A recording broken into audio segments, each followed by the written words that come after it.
cabinet in Canadian history.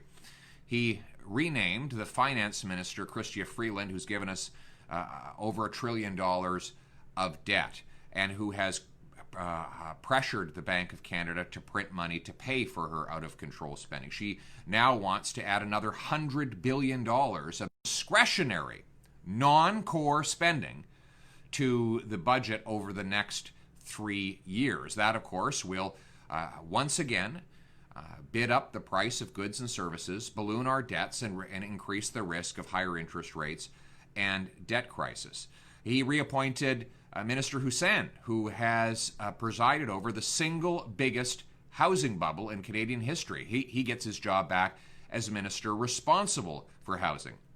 And then, most terrifyingly of all, he's appointed this fellow Guilbeault from Quebec, who is a longtime activist, a Greenpeace opponent of our resource sectors. He has been opposed not only to energy, but all other industrial sectors, believing that we can simply shut those sectors down and replace them with some brand new invention in his mind.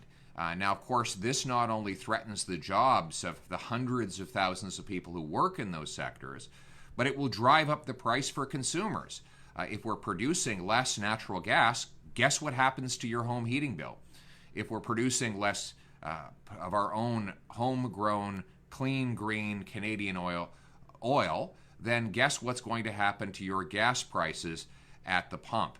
And if we're blocking the production of, for example, forestry products like lumber, then guess what's going to happen to the input costs of housing? Well, all of those things are going to go up. This government is effectively subsidizing demand by running massive inflationary deficits and printing money to pay for it, and then suppressing supply by attacking the very industries that furnish us with the goods we need to sustain our lives. So the solution is to do exactly the opposite.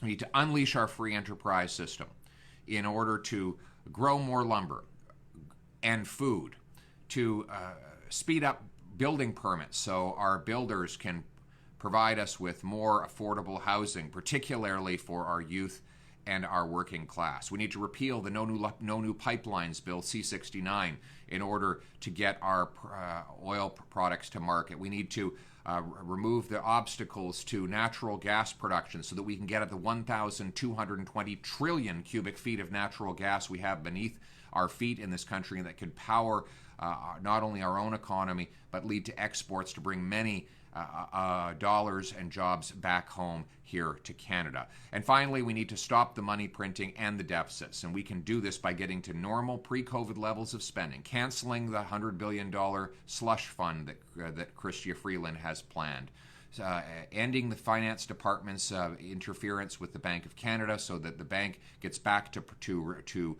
its mandate of low inflation rather than giving cash to politicians to spend. And then let's go through the budget line by line to find waste. For example, we could eliminate $1.5 billion from CBC's budget. We could get rid of the infrastructure bank, which has absorbed billions of dollars without completing a single infrastructure project. There are many more examples of big, fat, costly government programs and waste that we could eliminate while we phase out our deficit. In other words, the answer is quite simple.